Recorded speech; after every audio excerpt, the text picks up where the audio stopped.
Baroat kechasi qanday kecha, uning qanday fazilatlari bor? Baroat kechasi Sha'bon oyining 14-kechasidan 15-ga o'tar kechasini Baroat kechasi deyiladi. Payg'ambarimiz alayhisolatu vassalomdan marhamat qilinadiki, Payg'ambar alayhisalom bir kun Oysha onamizga aytdilarki, Oysha, Baroat kechasini bilasizmi, qanday kecha deb so'raganlarda Oysha onamiz, ey Allohning rasuli, Baroat kechasi qanday kecha bilmayman dedilar. Shunda Payg'ambar alayhisalom bu kecha bandalarini taqdirlarini belgilaydigan kecha dedilar. Ya'ni chunki baroat so'zi ozod qilish, qutulish degan ma'noni anglatadi. Alloh taolo baroat kechasida bir qancha do'zaxga mahkum bo'lgan bandalarini Alloh do'zaxdan ozod qiladigan kecha deyilgan. Bu kechani ulug'ligidan ulamolar bir qancha nomlar bilan nomladilar. Birida mag'firat kechasi va birida hattoki maloikalar bayrami deya atalibdi. Alloh subhanahu va taoloni rizqi, Alloh taoloni rahmatlari nozil bo'ladigan ulug' bir kecha deya ataldi.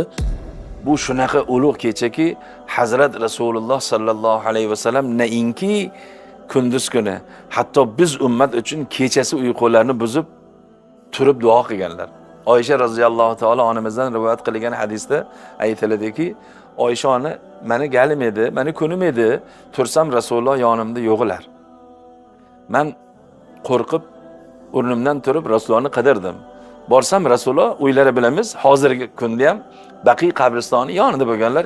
Kirsam Rasululloh sallallohu alayhi vasallam duo qilib turgan ekanlar. Duo tugagandan keyin Payg'ambar menga qarab, "Ha Oysha, Alloh va uning rasuli seni unutdi deb o'yladingmi?" desa, har bir inson o'zining holatidan kelib chiqib, dunyo qarashidan kelib chiqib javob berar ekan. Oysha onamiz ha desalar chiroyli bo'lardi, yo'q desa bo'lardi. Ya Alloh meni unutmay desa ham bo'lardi. Men qo'rqdim, siz boshqa ayolingiz yoniga bordingizmi dedilar. Shunda Payg'ambar alayhisalom bu Oysha onamiz savolni barakotda bizga yana ham bir ne'matni qilib berdilarki, men bu kecha Allohdan butun ummatim uchun istig'for so'rab duo qildim. Ba'zi bir ulamolarimiz Auzubillahi minashshaytonirrojim inna anzalnahu fi laylatin mubarakah degan oyati karimani tafsirida shu muborak kecha shu Baroat kechasi deyishgan. Ya'ni Qur'oni Karimni Alloh taolo muborak kechada nozil qildim degan ba'zi bir ulamolarimiz, mufassirlar shu muborak kecha qaysi kecha deganda Baroat kechasi deyishgan. Bu Alloh subhanahu va taolo bandalarni ozod qiladigan kecha. Alloh subhanahu va taolo gunohkor bandalarni gunohlarini mag'firat qiladigan, o'ziga istig'for aytib tavba qiladiganlarni tavbasini qabul qiladigan, Allohdan yolvorib so'raydiganlarni duolarini qabul qiladigan kecha. Payg'ambar alayhisalom Oysha onamizga aytdilarki, bu kechada bandalarni taqdirlari, ya'ni kelgusi Baroat kechasigacha tug'iladigan insonlarni tug'ilishligi, vafot etadigan insonlarni vafot etishligi, Alloh bir yillik taqdirlarini Alloh taolo belgilaydigan ulug' kecha dedilar. Hazrati Ali radhiyallohu ta'ala anhudan rivoyat qilinadi. Payg'ambar alayhissalatu vassalam aytibdilarki, Sha'bonni o'sha o'rtasida uni kunduzi ro'zasida bo'ling. Kechasida qoyim bo'ling. Chunki o'sha kuni quyosh botishdan avval Alloh subhanahu va taolo o'zi ulug'ligi, buyukligiga yarasha Allohni o'zi tushar ekan shu osmon dunyosiga. Va hal min mustaghfirin astaghfirulah. Istig'for so'raguvchilar bo'lsa, uni mag'firat qilay. Rizq so'raguvchilar bo'lsa, rizqini beray. Yana qandaydir bir baloga giriftor bo'lganlaring bo'lsa, uni ko'taray.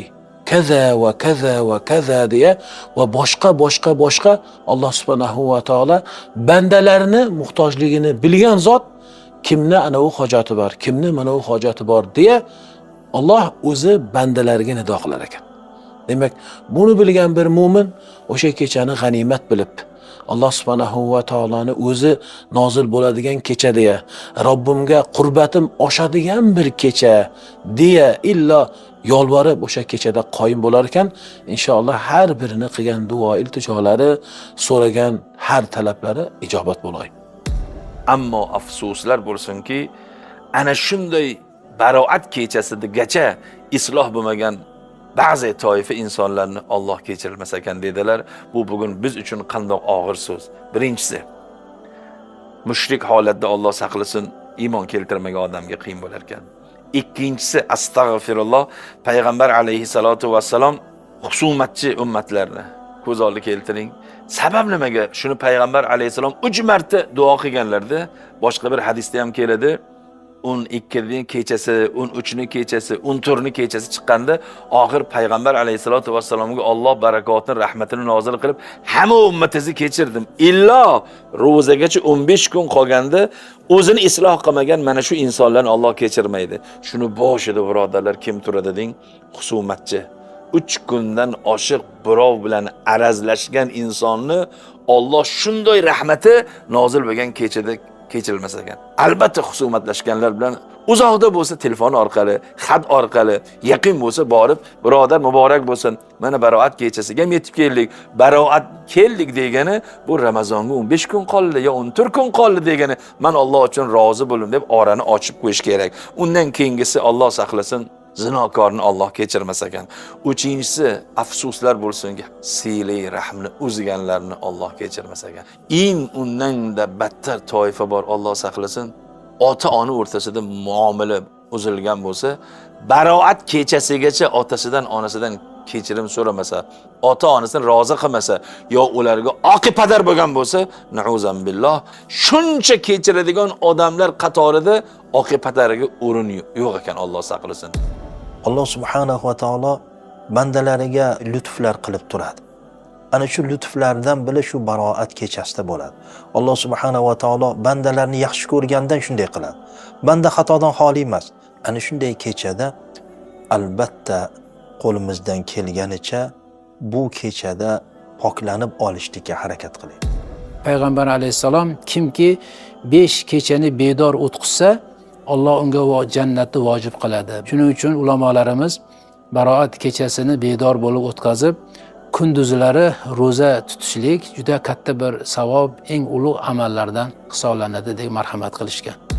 Hazrati Sufonlar rahmatulloh alayh Sabotul Ojizida aytadilarki, sahar bo'lsa nido aylar farishta, eshit ey odam g'aflat sarishta. Farishta nido qiladi. Alloh subhanahu va taolo nido qildiradi. Eshit ey odam g'aflat sarishta. G'aflatda yotgan ey inson eshitgin, nido bo'layapti. Tavba qilguvching bormi? Tavba qilgin. Alloh subhanahu va taolo tavbani qabul qilishlik uchun nido qildiradi. Tavba qilguvchi banda tavba qilsin. So'raguvchi banda so'rasin. Mag'firat tilaguvchi tilasin. Alloh subhanahu va taolo tavbasini qabul qilay deydi.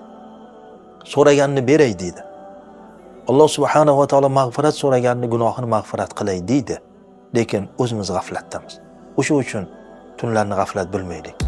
Payg'ambar alayhisolatu vassalom aytadilar, Alloh taolo baroat kechasini hurmatidan Bani Kalbning qo'ylarining terisidagi junlar miqdorida hammani kechiradi.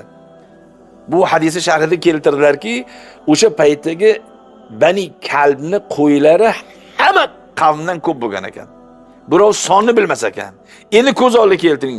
Qo'ylarning soni bilmagan bir vaqtda har bir qo'yning terasidagi junlar miqdorida Allohning fazl va karamini qarang.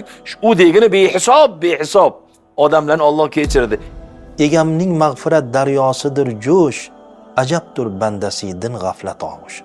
Alloh subhanahu va taoloning mag'firat daryosi jo'sh urib turibdi. Ey bandam, gunohingni kechiraman deb turibdi. Lekin banda g'aflatda turibdi deydi. Imkon qadar banda agar Alloh subhanahu va taologa tavba qilsa, Allohga xush keladi. Mag'firat aytsa, Alloh shu bandani yaxshi ko'radi. Rasululloh alayhisolatu vassalom Sayyidul istig'forda aytdilar-ku, Abu ubi zambi, gunohimga e'tirof qilaman. gunohkorman deyishligi Allohga xush keladi. Alloh subhanahu va taolo u bandasini gunohlarini mag'firat qiladi. Rasululloh aytdilar, shu sayyidul istig'forni kim ixlos bilan 3 marotaba aytsa, agar uning gunohlari dengizning ko'pigichalik bo'lsa ham Alloh mag'firat qiladi dedilar. Demak, shunday imkoniyatlar bo'la turib, biz bundan foydalanmasligimiz, ne'matni qadrlamasligimiz bo'ladi. Demak, Sha'bon oyining bu baroat kechasida ham Allohning shunday rahmati jo'sh urib turgan paytida biz poklanib olishlikka harakat qilishligimiz kerak bo'ladi. Alloh subhanahu va taolo bu kechalarning rahmatidan, bu kechalarning mag'firatidan hammamizga nasiba ato qilib, bu kechalarga yetkazib va bu kechalardan unumli foydalanib, tong paytida begunoh holatda tongni qarshi olishligimizni Alloh hammamizga nasib etsin.